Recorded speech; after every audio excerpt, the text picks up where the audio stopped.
राम राम साई। तो आज मैं आपने गाज माता की कहानी सुनाने वाली हूँ। पहले तो मैं बता रही हूँ कि गाज माता का व्रत पुत्रव्रता स्त्री करती है। ये जो भादवा के माह में मनाई जाती है और ये व्रत कभी भी अच्छी तिथि देख के किया जा सकता है, जिसमें मिट्टी के बील बीलनी बना के पूजा की जाती है और इसमें मिट्टी के बर्तन बनाकर उन बर्तनों से भी की जाती है पूजा। गाज माता की कहानी कह रही हूँ। एक राजा और रानी थे, उनकी संतान नहीं थी। तब रानी बोली, हे गाज माता, अगर मेरे गर्भ रह जाए तो मैं तेरे हलवे की कढ़ाई कर दूंगी। इसके बाद रानी के गर्भ रह गया। रानी के लड़का हो गया, पर वह कढ़ाई करना भूल गई। तब गाज माता ने सोचा कि ये तो मुझे भूल गई। और एक दिन रानी का लड़का पालने में सो रहा था, तब गरजते हुए बादलें आई और पालने सहित लड़के को उठा ले गई। एक बील बीलनी जंगल में घर आए तो उन्होंने पालने में एक लड़के को सोते हुए देखा। उनके कोई भी बच्चा नहीं था, इसलिए वे बच्चे को देखकर बहुत खुश हुए और पालने लगे। एक धोबी था जो राजा के कपड़े भी धोता था और बील के भी। जब वे राजा के घर आया तो देखा कि वहां पर शोर हो रहा है, ताकि गाज माता लड़के को उठा कर ले गई। तब धोबी बोला कि आज एक लड़के को मैंने बील के यहाँ पालने में सोते हुए देखा। तब राजा बोला कि बील को बुला कर लाओ। जब बील आया तब राजा ने पूछा कि तेरे घर लड़का कहाँ से आया।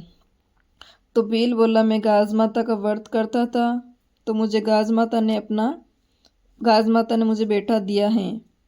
तो राजा रानी को याद आया कि हमने माता की हलवे की 2 कढ़ाई बोली थी जो नहीं करी, इसलिए हमारा बेटा चला गया। तब रानी बोली, हे गाज माता, मेरा बेटा ला दो। मैंने जितनी बोली थी उससे दुगुनी कढ़ाई करूंगी और गाज माता का खूब धूमधाम से उजुमना करूंगी। तब गाज माता ने उनका लड़का वापस ला दिया। बील बीलने के यहाँ भी बहुत धन दौलत और लड़का हो गए। तब से सारे शहर में राजा ने ढिंढोरा पिटवा दिया कि सब गाज माता का व्रत करे, वे गाज माता की पूजा करे और गाज माता का उद्यापन करे। गाज माता ने जैसे ही रानी को लड़का दिया, वे बील बीलनी को धन समृद्धि वे लड़का दे दिया, वैसा ही सबको दे। गाज माता की दूसरी कहानी। भादवा का महीना आया, अनंत का दिन आया। इंद्र की परियां गाज माता की पूजा करने आई। जहाँ वे पूजा कर रही थी वहाँ एक बील बीलनी आए। उन्होंने पूजा, किसकी पूजा कर रहे हो? परियां बोली, गाज माता का व्रत वे पूजन कर रहे हैं। बील बीलनी बोले, इसको करने से क्या होता है?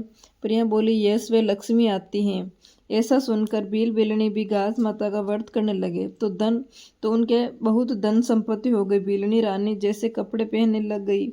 एक धोबिन के पास रानी व बीलनी के कपड़े साथ धुलते थे। एक दिन कपड़े बदल गए। रानी ना धोकर कपड़े पहनने लगी देखे तो कपड़े बदल गए। तुरंत धोबिन को बुलाया और पूछा, मेरे जैसे कपड़े कौन पहनता है? मेरे कपड़े बदल गए। धोबन ने कहा, एक बीलनी है। जो रानी ने कहा, उससे तुरंत बुलाओ।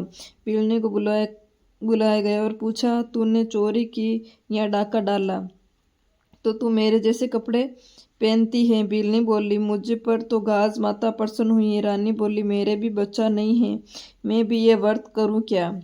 बीलनी बोली, व्रत भले ही करो पर भंग नहीं करना चाहिए। रानी ने व्रत करने शुरू किए। उसके लड़का हो गया। बहुत खुशी मनाई गई। वापस गाज माता का व्रत आया तो पड़ोसन को पूछने गई, मैं रोट कैसे खाऊं, बच्चे का पेट दुखेगा। पड़ोसन कुछ नहीं जानती थी। बोली, कांकरिया कसारे मोगचे मगध खा लो। रोटी नहीं खाने से गाज माता रुष्ट हो गई। रात को 12 बजे पड़ने के साथ बच्चे को अदृष्ट कर दिया। दिन उगते ही बच्चा वे पालना दोनों ही खोज शुरू हो गई, पर बच्चा नहीं मिला। रानी बोली, बीलनी ही बताएगी, उसे बुलाए और सारी बात बताई। बीलनी बोली, रानी, व्रत भंग हुआ है, अब आप अगले व्रत का ध्यान रखना। रानी के फिर एक लड़का हुआ। रानी ने भक्ति भाव से गाज माता का व्रत किया। गाज माता प्रसन्न हुई और पहले वाला बच्चा वे पालना वापस रात को लाकर रख दिया। बच्चे को पाकर सब खुश थे। तब से सभी जने गाज माता का व्रत करने लगे। गाज माता निपुत्रियों को पुत्र देती है और सबका भरा पूरा रखती है। गाज माता की जय हो। इस दिन रोट ही खाना चाहिए, साथ में दही, सब्जी, घी, शक्कर कुछ भी खा सकते हो।